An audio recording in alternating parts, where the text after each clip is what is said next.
This episode of Brains on Games is all about having the best secret society.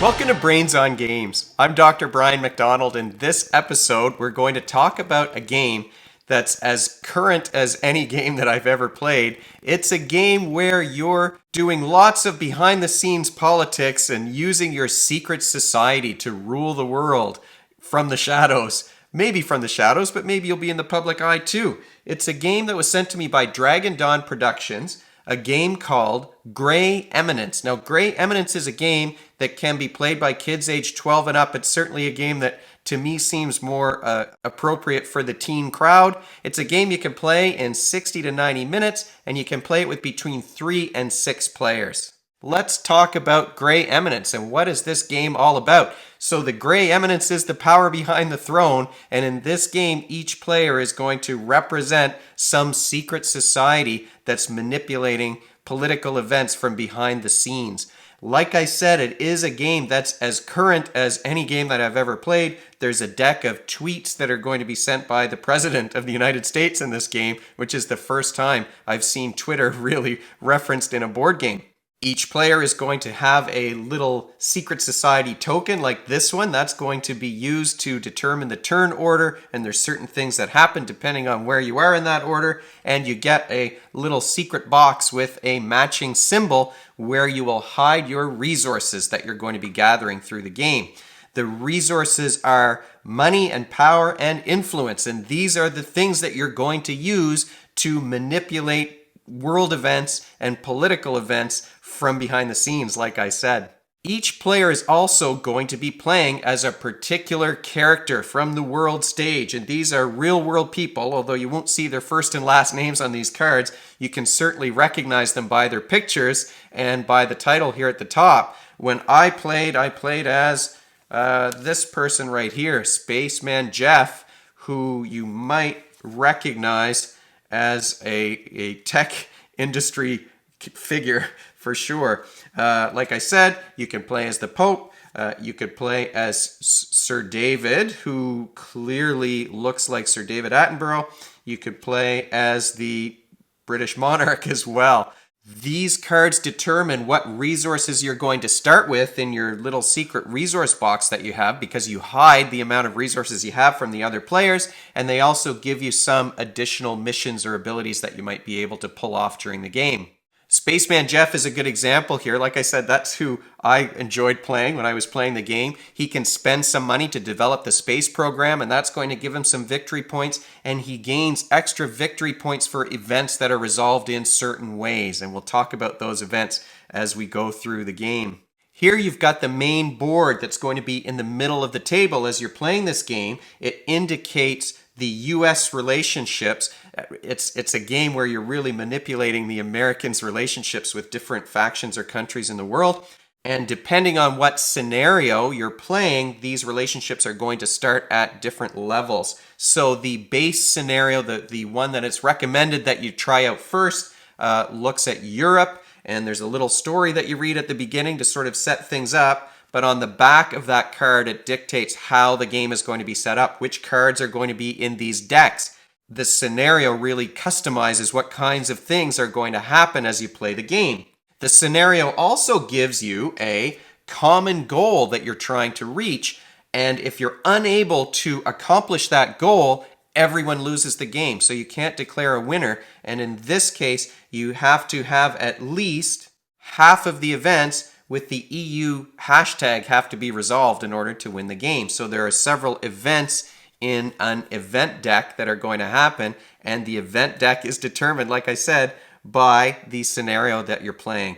There are several scenarios in the game. You might be playing with global events or events that affect the Middle East or events that are related to the environment.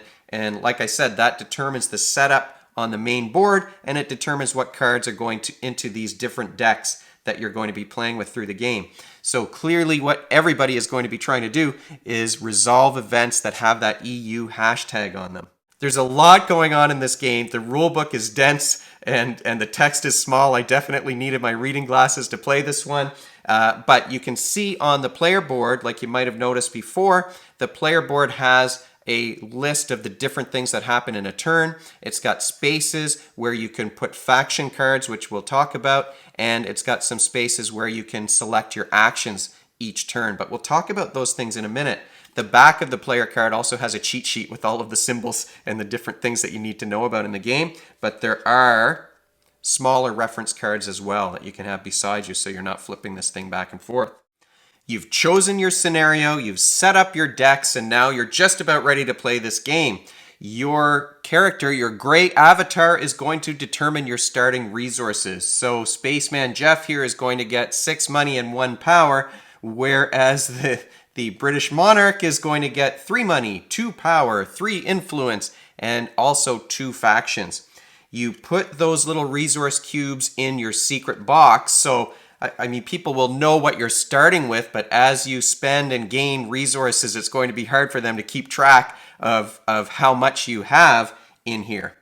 Once you've taken your starting resources, you may also get to take some faction cards, and the faction cards come from this brown deck right here, and an example is Facebook. It's a game that you're going to be playing with Facebook, and there's tweets from Twitter.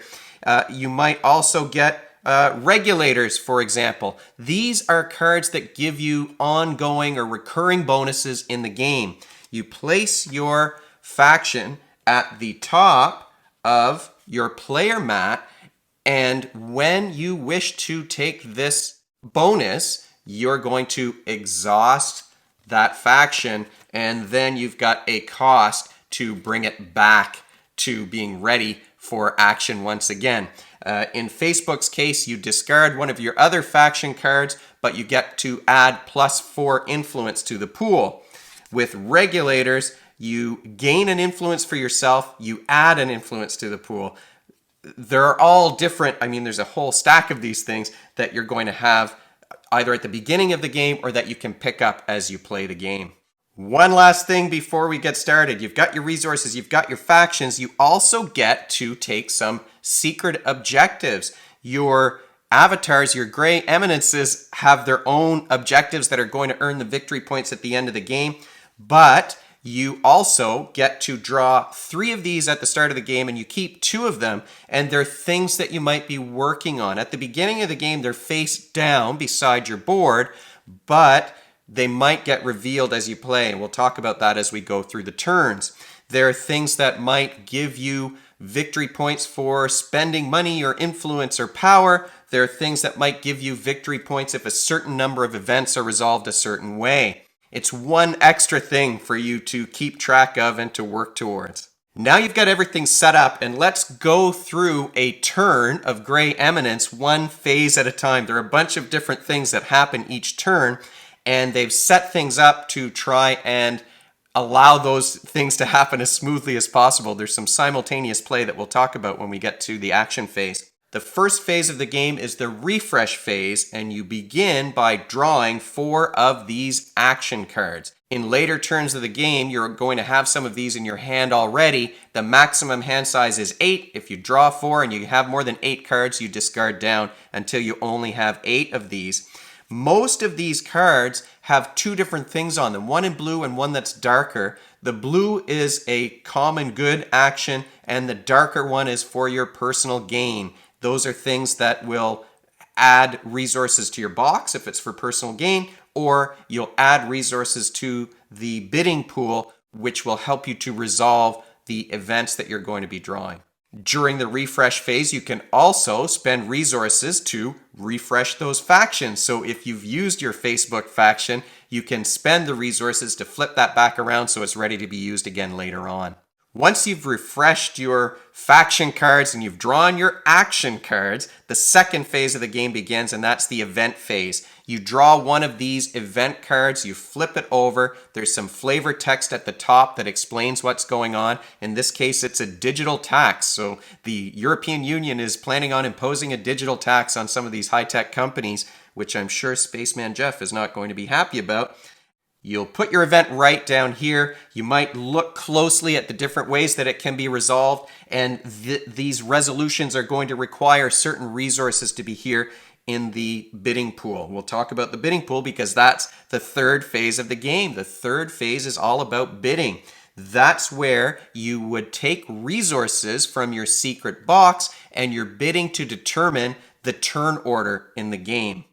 You can spend no resources at all or any number of resources from your box. You put them in your hand hidden like this, and then everyone reveals at the same time how many resources they spent, and that's going to determine the order in which they choose where they want to go on the turn order board. There are 3 different effects of that. One player has to be here at the top, one player has to be down here at the bottom, and the remaining players will find their place somewhere here in the middle.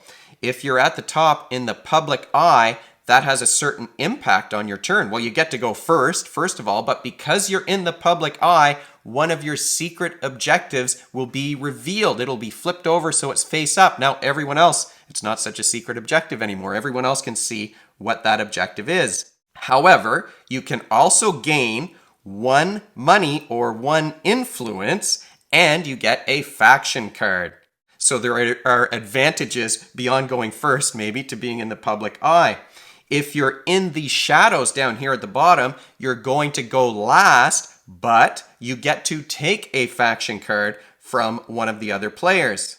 You can also take one of the resources out of the bidding pool if you are in the shadows.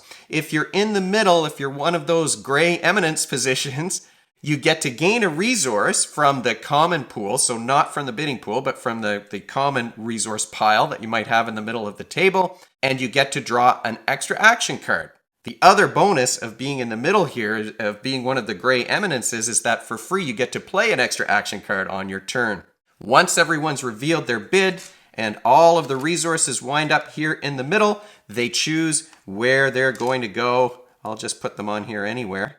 This is something that I think is interesting about the game because you're bidding these resources to allow you to decide, are you going to go first, second, or third? Are you going to get the bonuses of being in the public eye or being in the shadows or being in the middle as a gray eminence? Sometimes there are secret objectives that require you to do something from in the shadows or while you're in the public eye, and that can get you some victory points. And you're spending your resources to do that. So you're budgeting these resources. Now, the resources are going to give you victory points at the end of the game too. So these resources have lots of different uses. You may need to save them to spend them on a later turn. If you have an objective that you can't quite accomplish yet, you might want to save them for the victory points at the end. You might want to spend certain ones to make sure that the event can resolve in a particular way so that you're going to get more victory points in that way. You're thinking ahead about those objectives, the victory points, you're budgeting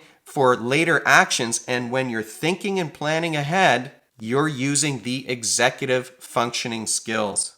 Those executive functions are the skills that you need to be able to work towards a future goal, like planning and organization and monitoring the success of your actions.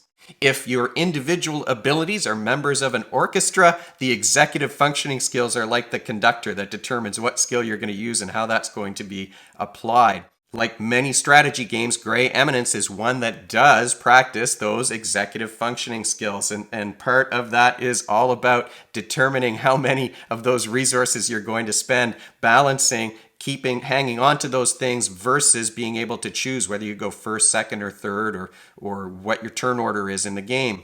Phase 4 is the programming phase. That's where everyone at the same time is going to be determining which of their action cards they want to play once it gets up to the action part of the game.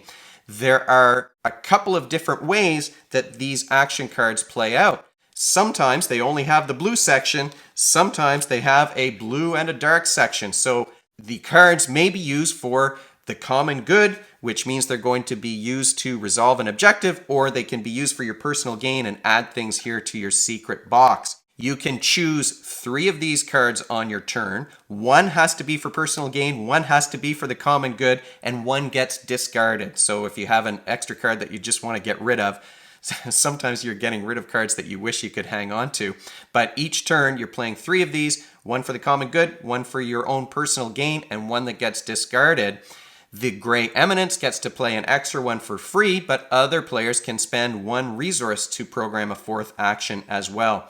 These actions just get placed face down underneath your player board, and they get resolved in a later phase of the game. Like everything in this game, it's all about very, very modern, up-to-date, current events. One of the action cards I pulled is called Blackwater. Another is the Fourth Estate. So you're looking at newspapers. Social media is another action where you can add an extra tweet card to the board if that's the one you play for the common good. Or you can add 2 influence to your secret box if you play this card for personal gain. All of the actions go face down underneath your player board, and they're going to get resolved in a later phase. In phase 5, you're determining the response of the US president to the event that's going on here at the bottom of the board. And you do that by drawing these tweet cards. And I don't know if they're actual quoted tweets from the president, but they certainly could be. They seem to be written that way. I'll build a great wall on our southern regional border and I will have Mexico pay for that wall. You continue drawing tweets either until you get 4 of them or until a hashtag in the tweet matches one of the hashtags down here on the event. That's the reason for the hashtags on those events. This one says regional, and you've got regional up here as the hashtag, so I don't draw anymore, but these tweets do have an impact. Here you'll get +1 power going into the middle here and -1 money. So we'll take 1 money out, we'll add 1 power in. You can have up to 4 of those, so it's really going to manipulate the stack potentially in the middle of the board. Once the president has done his thing, then the actions get played. Like I said, if you're playing it for personal gain, you use that black section. You'll wind up probably adding some resources into your secret box. If it's for the common good, it goes face down on top of the event, and then everything gets shuffled up once you get to the resolution part. Another thing you can do as an action is use your faction cards. You can exhaust a faction card to add some resources or manipulate the bidding pool somehow, or to add resources to your secret box, depending on what your faction is. And then the event gets resolved. You shuffle up these common good cards that have been played on top of the event, and one at a time you reveal them. So this one says +2 money is going to be added. I'll add a couple of these little green cubes, and you remove all of one resource type. I might take out all of the influence from the middle. There's only a couple of them, but you're trying to manipulate this pool to determine how will this be resolved, because players are going to earn victory points depending on potentially what resource is used to resolve it. You've got Spaceman Jeff, and he's going to earn victory points at the end of the game if an event is resolved with money. You look at the resources that are in the pool and you compare them to the requirements here on the card. And if more than one of those requirements are met, then everyone votes to decide which way things are going to be resolved. In the case of the digital tax, if there's 2 money and 3 influence in the middle, then there's a retaliation by the tech giants. If there's 5 power and 1 influence, then that's going to have an impact on the relationships between the US and the EU and Russia. There's a little tiny, you may not be able to see this on the screen, but there are little tiny symbols here indicating that you're going to move these relationships down on the board. If you've got 4 influence and 2 money, then it's a protectionist bubble. And in that case, you're dropping the relationships with the EU and the UN. But you've noticed that I took out the 2 influence that were in the pool. So there's no way to resolve this one because all of the resolutions require influence. In that case, then it's unresolved. What does that mean? Well, you're going to put it off to the side. The relationship for this card, the relationship with the EU goes down 1, and 1 influence is removed here from the pool, but we've already removed all of those, so nothing can happen. That's how things have gotten resolved. Spaceman Jeff isn't going to get any bonus points for that one because no money was used to resolve it. It doesn't have an EU hashtag here at the top, so remember, it's not going to affect the common goal. Now you've resolved this event. Well, you didn't really resolve it, but you've completed that event. And all of these events are based on recent global political events that have happened in the world. And that's what I think. That's why I wanted to talk about this game, is that it's a way of generating discussions, maybe with your kids about geopolitics or about global events. It's an interesting way maybe of starting those kinds of discussions. I always like games to start discussions, and certainly you might be talking about, well, what is this digital tax? This was a thing that was being proposed, and how it's resolved in the game may not be how it was resolved in real life. The next phase, once this is resolved or not, once the event is finished, is that you move on to a trading phase. And now you've got some negotiation that can happen. So it's a game where you've got the executive functioning skills, you've got some knowledge of current events or recent modern history, and now you're doing some negotiation. There's some social interactions that are happening. What's different with Grey Eminence than some of the other social interaction trading kinds of games that I've played is that in Grey Eminence, if you make a deal, if you make a promise, that promise has to be kept. You can't go back on your word. If I say I'll give you 3 influence on my next turn, you have to do that. Whereas in some of the other games, you can backstab the other players and make promises that you don't keep. In Grey Eminence, you have to keep those promises. And you can trade just about anything. So you'll have those discussions, you'll do your trading, and then you look at scoring. You can score one of your objectives if you're able to, but you can only score one. It can be one of the face-up ones, the public objectives. If you're in the public eye, it can be one of the secret ones. If you score it, you get to draw 2 more and keep one of them and discard the other. You'll always have a couple of secret or public objectives that you can work on at any given time in the game.